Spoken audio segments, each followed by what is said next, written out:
جس کا تذکرہ اللہ رب العزت نے سورہ آل عمران آیت نمبر 18 میں اللہ فرماتا ہے شاہد اللہ انہ لا الہ الا هو والملائکۃ واولو العلم قائما بالقسط، کہ اللہ نے گواہی دی کہ بے شک حقیقت یہ ہے کہ اس کے سوا کوئی معبود نہیں ہے، یہی اصل میں حقیقت ہے، اور فرشتوں نے اور علم والوں نے بھی گواہی دی، اور اس حال میں کہ وہ انصاف پر قائم ہے، یعنی اللہ رب العزت کا ایک ہونا، اس کا ایک معبود ہونا، یہ سب یہ بات یہ جو شہادت ہے یہ انصاف پر قائم شہادت ہے، یعنی یہی اصل میں حق ہے، یہی اصل میں انصاف کی بات ہے کہ اللہ کے علاوہ کوئی عبادت کے لائق نہیں ہے۔ سب سے زیادہ بڑا انصاف کی بات اس سے بڑی کوئی اور ہو نہیں سکتی ہے۔ اور آگے فرمایا وَأَقِیمُوا وُجُوهَکُمْ عِنْدَ كُلِّ مَسْجِدٍ، جب سب سے بڑا حق جو ہے، سب سے بڑی انصاف کی بات وہ اللہ کی توحید ہے، اللہ کا ایک ہونا ہے، تو اب اسی کے حوالے سے آگے بات چل رہی ہے۔ تو جب اللہ ہی جو ہے اس کی عبادت اکیلے اسی کی عبادت کی جائے، یہ اصل میں انصاف کی بات ہے، تو پھر تمہیں انصاف کے اوپر عمل کرنا چاہیے، کیونکہ قُلْ أَمَرَ رَبِّی، اللہ نے مجھے اس کا حکم دیا ہے، تو پھر وہ کیا ہے أَقِیمُوا وُجُوهَکُمْ عِنْدَ كُلِّ مَسْجِدٍ، کہ ہر مسجد کے وقت تم اپنے چہروں کو اللہ کے سامنے سیدھا رکھو۔ تو اب یہاں پر مسجد سے مراد اصل میں کیا ہے؟ تو مسجد کے یہاں پر 3 انداز میں معنی کیے گئے۔ مسجد کا جو لفظ ہے مسجدن، یہ اگر مصدر مراد لیا جائے تو اس کا ڈیفرنٹ معنی ہوگا، ظرف زمان، ظرف مکان، یہ تینوں انداز میں اس کے مراد معنی ہو سکتے ہیں، اور اگر مصدر ہو تو اس کا معنی سجدہ بھی ہے، اس کا معنی وہ مسجدن، حالانکہ مسجد کہا جا رہا ہے نا، مسجد نارملی تو کس کو کہتے ہیں؟ جہاں پہ ہم جا کے نماز ادا کرتے ہیں تو اس کو مسجد کہا جاتا ہے۔ تو مصدر اگر معنی لیا جائے تو اصل میں اس کا معنی کیا ہے؟ سجدہ کرنا، تو اس سے معنی کیا ہے؟ سجدہ بھی۔ اور یہ ہم کیوں معنی لے سکتے ہیں، یعنی اس کی دلیل کیا ہے؟ تو ہم خود اس کی دلیل ہم یہ لیتے ہیں کہ جیسے رکعتن، اس کا معنی رکوع ہے، اصل جو معنی ہے وہ کیا ہے؟ اس کا مصدر ہے رکوع، لیکن ہم نماز میں جو قیام کرتے ہیں، پھر اسی طرح اس کے بعد رکوع کرتے ہیں، رکوع کے بعد دوبارہ کھڑے ہوتے ہیں، قومہ جیسے کہتے ہیں، پھر ہم 2 سجدے کرتے ہیں، تو یہ ساری ایک چیز جو ہے اس کو بھی رکعہ کہا جاتا ہے، اس کو بھی رکعہ کہا جاتا ہے، اس پورے مجموعے کو کہتے ہیں ہم کہ 1 رکعت نماز ادا کی، 2 رکعت نماز ادا کی، تو اس کو بھی رکعہ کہا جاتا ہے، جبکہ 1 رکوع ادا کرنے کو بھی رکعتن کا لفظ اس کے اوپر بھی بولا جاتا ہے۔ تو بعض اوقات اس سے مصدر مراد ہوتا ہے، اور بعض اوقات وہ اس بہت سی چیزوں کا مجموعہ بھی مراد ہوتا ہے، تو اس لیے جز بول کر کل مراد لیا جاتا ہے بعض اوقات، یعنی ایک جز بول دیا تو مراد کیا ہے؟ کل، یعنی جیسے اللہ رب العزت نے قرآن مجید میں ایک جگہ پر فرمایا کہ ہر چیز فنا ہونے والی ہے یعنی سوائے کیا ہے؟ اللہ کے چہرے کے، تو وہاں پر اس سے مراد یہ نہیں کہ اللہ کا چہرہ صرف بچے گا اور باقی سب چیز فنا ہوگی، نہیں، اس کا مطلب یہ کہ اللہ کا چہرے سے مراد یعنی اللہ رب العزت کی ذات، یعنی صرف چہرہ مراد لے کے اللہ رب العزت کی کامل جو ذات ہے وہ اس سے مراد ہے۔ تو بعض اوقات جز بولا جاتا ہے اور مراد کل ہوتی ہے کہ پوری کی پوری چیز مراد ہے، تو معنی ہوگا ہر نماز میں، یہاں پر مسجدن کہہ کر اصل میں پوری کی پوری نماز مراد لی گئی ہے، تو ایک یہ معنی کیا گیا ہے۔ اسی طرح اگر مراد زمان ہو، اگر مراد کیا ہو؟ ظرف زمان، تو یعنی زمانے کے اعتبار سے، یعنی وقت، ٹائم پیریڈ کے اعتبار سے ہو، تو ہر سجدے سے مراد کیا ہے؟ یعنی نماز کے وقت، یعنی جب بھی نماز کا وقت ہو تو کیا کرنا ہے؟ اقیموا وجوہکم، اپنے چہروں کو کیا کرنا ہے؟ وہ سیدھا رکھنا ہے، ٹھیک ہے؟ تو وہ یہ وقت کے اعتبار سے بھی اس کا معنی کیا جا سکتا ہے۔ اور اسی طرح اگر ظرف مکان یعنی مکانی اعتبار سے، جگہ کے اعتبار سے بات کی جائے تو ہر سجدے یا نماز کی جگہ، یعنی چاہے وہ آپ کی جائے نماز گھر میں ہو، چاہے مسجد کے اندر جہاں پر نماز پڑھ رہے ہیں وہ ہو، تو کوئی بھی جگہ ہو، یعنی جہاں پر آپ نے نماز پڑھنی ہے تو اپنے رخ سیدھے کر لو، اپنے چہروں کو سیدھا کر لو، یعنی قبلے کی طرف، یا جیسے اللہ کے رسول نے حکم دیا ہے، یعنی پورا وہ طریقہ جو ہے کہ کس طریقے سے اپنے چہروں کو قبلے کی طرف کرنا ہے، اور اس طرح اپنے چہروں یعنی اپنے آپ کو سیدھا کر لو اور ان کے بتائے ہوئے طریقے پر نماز پڑھو، یعنی مراد پوری کل بھی ہے کہ پوری نماز کے بارے میں بات ہو رہی ہے کہ اپنے چہروں کو، اپنی نمازوں کو ویسے ہی صحیح طریقے سے قائم کرو جیسے اس کے قائم کرنے کا، سیدھا کرنے کا حق ہے۔ اور قائم سے بھی مراد اسی طرح، یعنی قائم سے مراد کیا ہے کہ اس کے جیسے حق بنتا ہے، جو طریقہ ہے، جیسے سکھایا گیا ہے اس کو ویسے ادا کیا جائے۔ تو وَدْعُوهُ، اگلی بات کیا کی؟ یعنی پہلا حکم کیا ہے؟ قسط کرنے کا، یعنی انصاف کا۔ دوسرا حکم کیا دیا؟ وَأَقِیمُوا وُجُوهَکُمْ عِنْدَ كُلِّ مَسْجِدٍ، کہ اپنے ہر سجدے، ہر نماز کے وقت میں، نماز کی جگہ کے اوپر، نماز پڑھنے کے ٹائم میں آپ اپنے چہروں کو اللہ رب العزت کے لیے سیدھا رکھو اور اللہ ہی کے بتائے ہوئے طریقے کے مطابق نماز کو قائم کرو جیسے قائم کرنے کا حق ہے۔ تو تیسرا حکم کیا دیا ہے؟ وَدْعُوهُ مُخْلِصِينَ لَهُ الدِّينَ، کہ تم اسی کو پکارو مخلصین، خالص کرتے ہوئے، لہ الدین، اس کے لیے دین کو، دین کو اس کے لیے خالص کرتے ہوئے اس کو پکارنا ہے۔ اب یہاں پر دین سے کیا مراد ہے؟ دین سے مراد یہاں پر کیا ہے؟ عبادت ہے۔ دین سے مراد یا عبادت، یعنی خالصتاً اس کی عبادت کرو، خالص کرتے ہوئے اپنے دین کو۔ دین پورے کا پورا کیا؟ عبادات، عقائد کا مجموعہ ہے، تو لہٰذا خالص اس کی عبادت کرو۔ اور یہاں پر وَادْعُوهُ مُخْلِصِينَ لَهُ الدِّينَ، یعنی دین کو خالص کرتے ہوئے، یعنی عبادت کو خالص کرتے ہوئے، اور دعا کو یہاں پر عبادت کہا گیا ہے۔ اس طرح حدیث کے اندر واضح طور پر آتا ہے الدعاء هو العبادہ، دعا ہی تو اصل میں عبادت ہے، یعنی دعا ہی کو عبادت قرار دیا گیا ہے قرآن و سنت کے اندر۔ تو لہٰذا یہاں پر جو دعا ہے، یعنی جس میں اللہ رب العزت کو پکارا جاتا ہے، اور پیچھے کیونکہ نماز کا تذکرہ چل رہا ہے تو نماز کے اندر بھی اگر ہم دیکھیں تو انسان کھڑے ہوئے، سجدے کے اندر، رکوع کے اندر، قومے کے اندر بیٹھے ہوئے اللہ رب العزت کو پکارتا ہے، اللہ رب العزت سے بے شمار دعائیں کرتا ہے۔ ہاں یہ الگ بات ہے کہ آج ہم لوگوں کو معلوم نہیں ہوتا ہے کہ ہم کیا کر رہے ہیں۔ ہم نماز میں کھڑے ہیں تو ہم نے کیا دعا کی ہے ہمیں نہیں پتا، ہم نے کہہ دیا، کوئی بات ایک کر دی، عربی میں یاد کی ہوئی ہے، رٹا لگایا ہوا ہے، ہمیں کیا کہا ہے کوئی پتہ نہیں ہے۔ ہم نے کہا ہے الحمدللہ رب العالمین، ہمیں نہیں پتا کیا کہا ہے۔ اہدنا الصراط المستقیم صراط الذین انعمت علیہم، یہ باتیں کی، نہیں پتا ہم نے کیا دعا مانگی ہے۔ حالانکہ اللہ رب العزت کیا فرماتے ہیں کہ بندہ جب یہ باتیں کرتا ہے الحمدللہ رب العالمین، اللہ اس کا جواب دیتا ہے، اللہ رب العزت اس سے ہم کلام ہوتا ہے، اور اللہ رب العزت پکارنے والے کی پکار کو سنتا ہے۔ حدیث قدسی ہے کہ جب انسان جو ہے الحمدللہ رب العالمین کہتا ہے تو اللہ رب العزت کہتا ہے حمدنی عبدی، میرے بندے نے میری حمد بیان کی ہے۔ بندہ کہتا ہے الرحمن الرحیم، اللہ کہتا ہے اثنا علی عبدی، میرے بندے نے میری ثنا بیان کی ہے۔ اور اس طرح بندہ کہتا ہے مالک یوم الدین، اللہ رب العزت جواب میں کہتا ہے مجدنی عبدی، میرے بندے نے میری تمجید بیان کی ہے، میری بزرگی بیان کی۔ اور آگے بندہ جب کہتا ہے ایاک نعبد و ایاک نستعین، یہ دعائیہ جملے ہیں کہ اللہ میں تیری ہی عبادت کرتا ہوں اور تجھ ہی سے مدد مانگتا ہوں۔ تو جب بندہ یہ کہتا ہے تو اللہ رب العزت جواب میں کیا کہتا ہے کہ ھذا بینی و بین عبدی ولیعبدی ما سأل، یہ میرے اور میرے بندے کے درمیان ہے، اور میرے بندے کے لیے وہ کچھ ہے جو اس نے مانگا۔ یعنی اللہ سے بندے نے کیا مانگا؟ ایاک نعبد و ایاک نستعین، کہ میں تجھی سے مدد مانگتا ہوں، تو اللہ نے اس کی مدد کرنے کا فیصلہ جاری کر دیا، اللہ نے مدد کر دی۔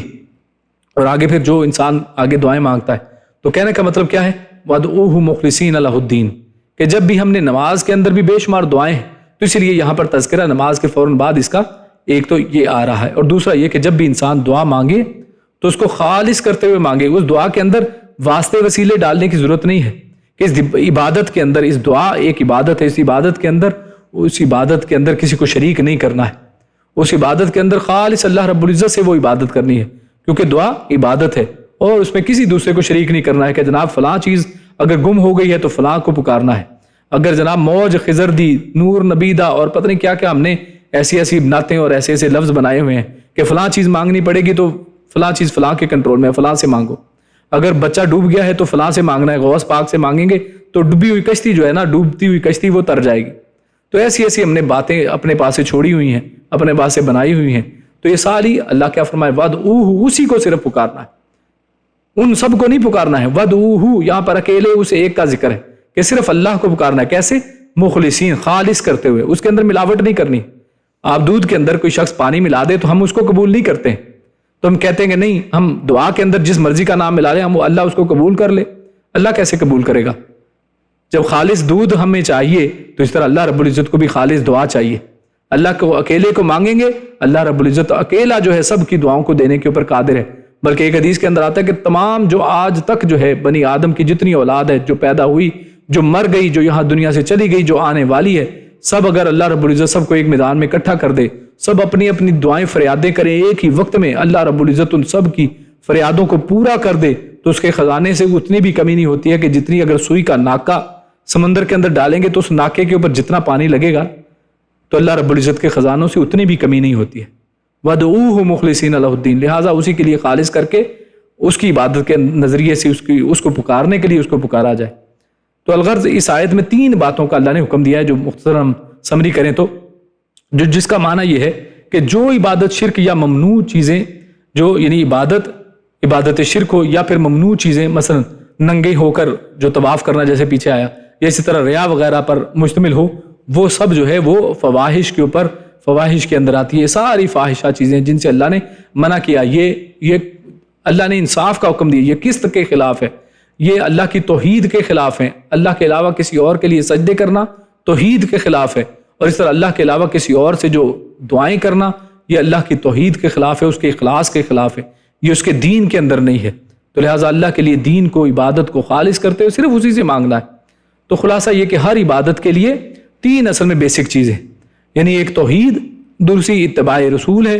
اور تیسرا کیا ہے؟ اخلاص ہے. اخلاص یعنی ریا سے پاک ہونا، ریاکاری نہ ہو. یہ تینوں چیزیں ضروری ہیں، اور اگر یہ تینوں چیزوں میں سے کوئی ایک بھی کم ہو تو عبادت جو ہے مردود ہے. سورہ محمد آیت نمبر 33 ہے. اللہ رب العزت ارشاد فرماتا ہے یا ایھا الذین آمنوا اطیعوا اللہ واطیعوا الرسول ولا یا ایھا الذین آمنوا اطیعوا اللہ واطیعوا الرسول ولا تبطلوا اعمالکم. اے لوگو جو ایمان لائے ہو، اللہ کی عبادت کرو، اللہ کی اطاعت کرو، اس کے رسول کی اطاعت کرو.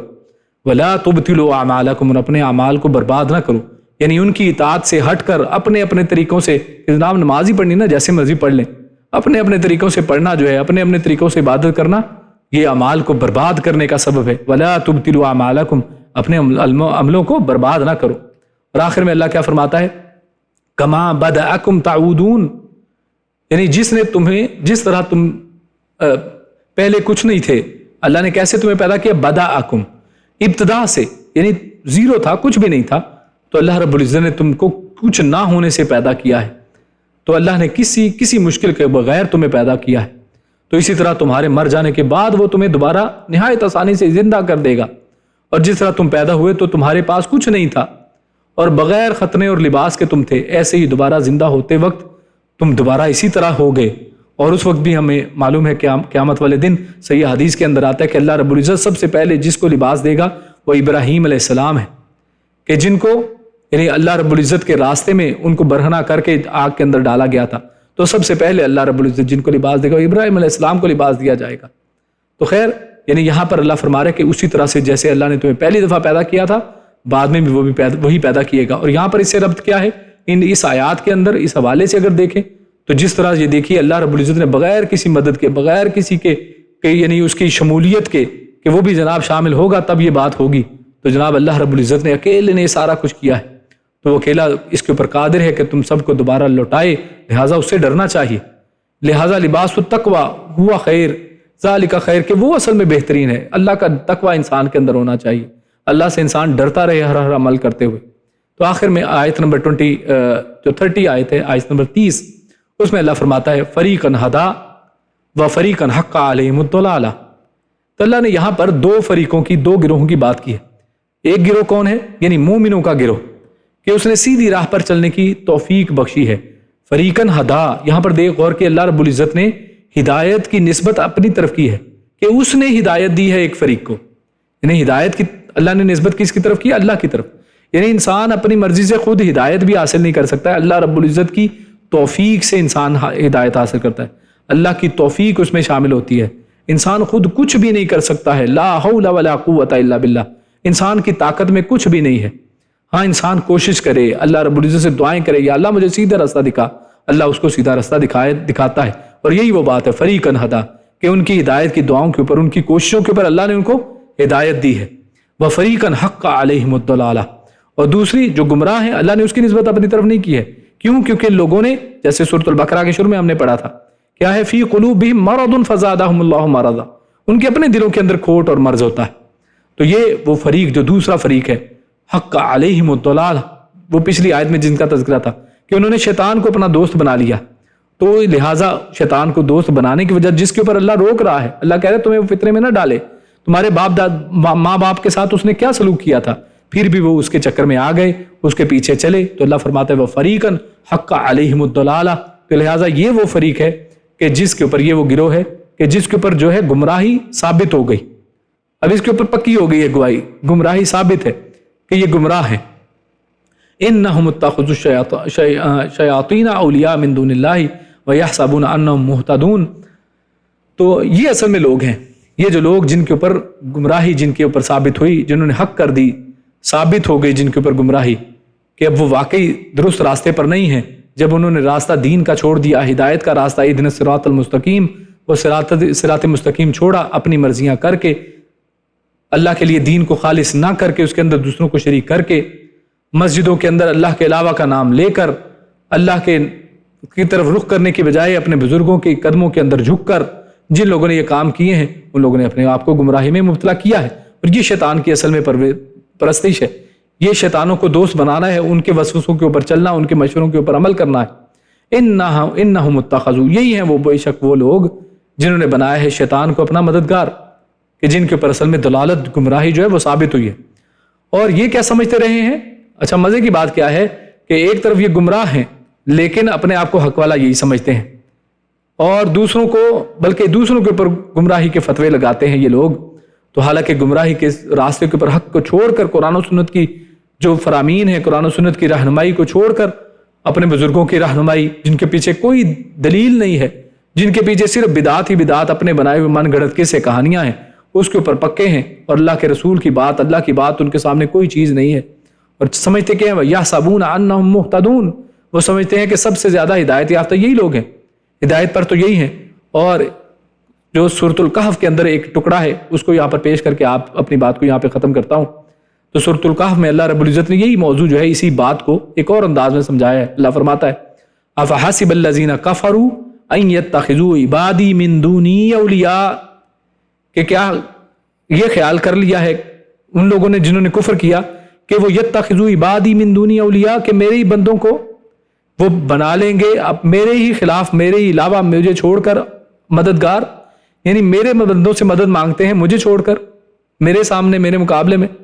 کیا یہ کافر یہ خیال کر بیٹھے ہیں کہ میرے سوا وہ میرے بندوں کو اپنا حمایتی بنا لیں گے، اولیاء بنا لیں گے؟ انا اعتدنا جہنم للکافرین نزلا، کہ بے شک ہم نے تیار کر رکھا ہے ان کفار کی مہمانی کے لیے جہنم کو۔ اور آگے فرمایا قل هل ننبئکم بالاخسرین اعمالا، یہ ہم سب کے کان اس پہ کھڑے ہونے چاہیے کہ اللہ فرماتا ہے کہ کیا میں تمہیں نہ بتاؤں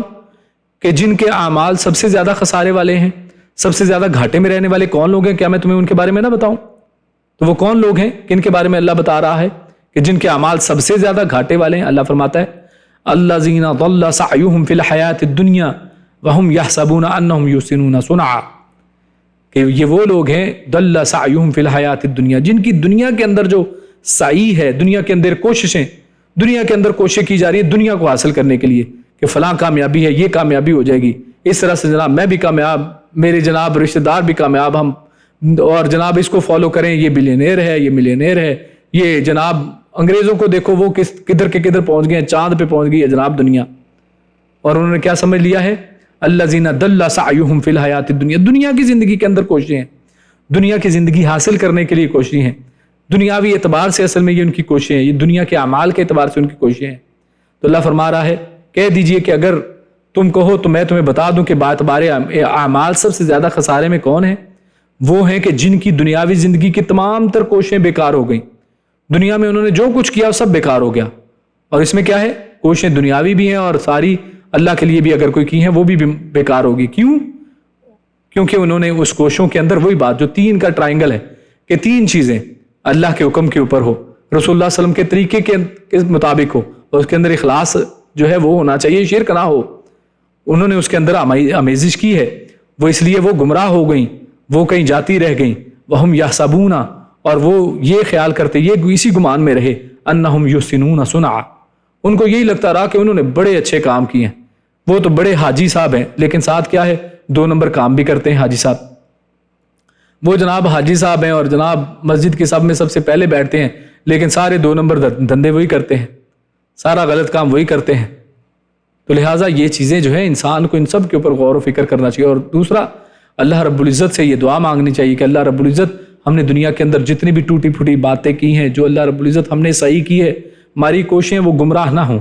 وہ اللہ رب العزت کی ہدایت کے تابع ہوں، قرآن و سنت کے مطابق ہوں، اللہ کے نبی صلی اللہ علیہ وسلم کے فرمان کے مطابق ہوں، اللہ کے نبی کی سنت کے مطابق ہوں، اور اللہ رب العزت کے اخلاص کے ساتھ ہوں، اس میں کوئی شریک نہ ہو۔